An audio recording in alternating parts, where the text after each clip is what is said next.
Hello everyone, this is Jim Okerzinski with your weekly screencast video. So I've decided to post up the next 2 weeks of the schedule. Um, Coming down to the end of the semester, I don't foresee any changes other than what's indicated in the schedule. I did move the first draft due date to Thursday instead of Tuesday. Let me say that again. I did move the first draft of the cover letter, which is SA4 in the peer report, to Thursday. Hopefully, my goal by doing this is to encourage everyone to complete a full draft and the peer review report.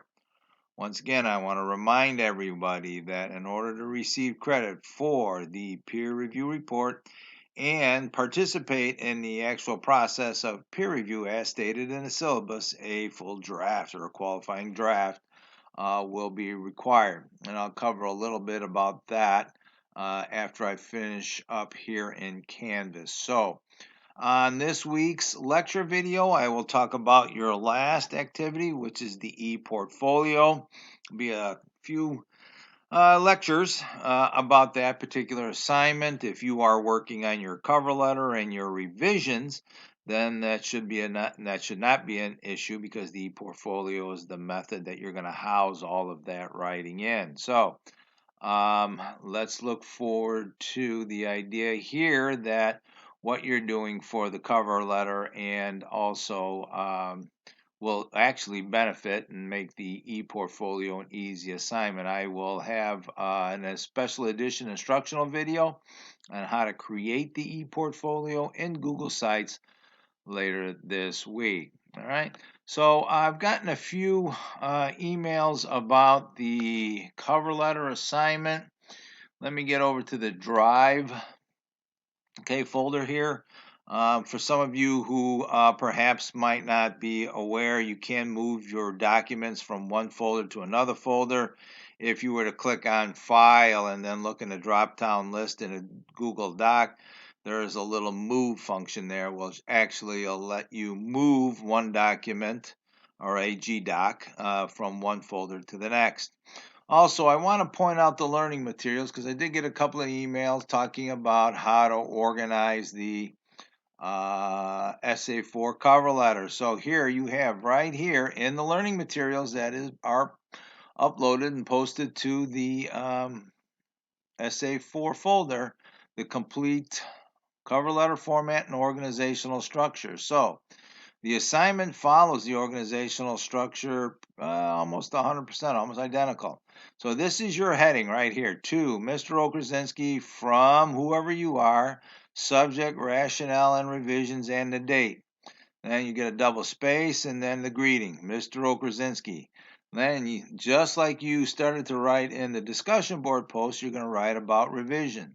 After you finish that, the second part then will transition to the essays you've revised and explain how and why of your revisions. So don't tell me what you're going to do. Tell me how and why you revised what it is you revised for either both. Well, it should be both of your essays, regardless of which ones you chose.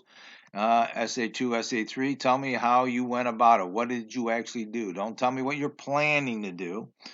Okay? I want to know the how and the why, and you're thinking about what the revisions are that you actually changed in those particular revisions. All right. So I'm not going to cover too much on the revision plan. This is a tool for you to use if you want to help you organize. Include those revision plans in your folder.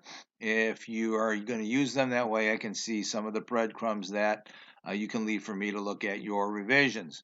So just to get an idea, since we're looking at drafting this week, it's two-part process, much like you had the two posts for the discussion board. One part is your idea of revision and also your look at the actual revisions that you're completing for your two essays. All right, so that's the organizational structure. I don't want an MLA heading. Okay, this is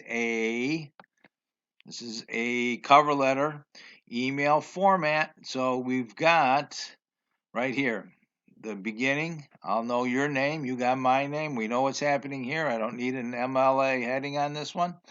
I'm looking for you to chunk this information. That's why it's all set up in questions, so you can address these particular issues in short and concise paragraphs. Like I mentioned before, please take a look at the example that is posted in Canvas. All right, so look for this week's lecture video. If you have any questions, send me an email. And as always, good luck and stay safe out there.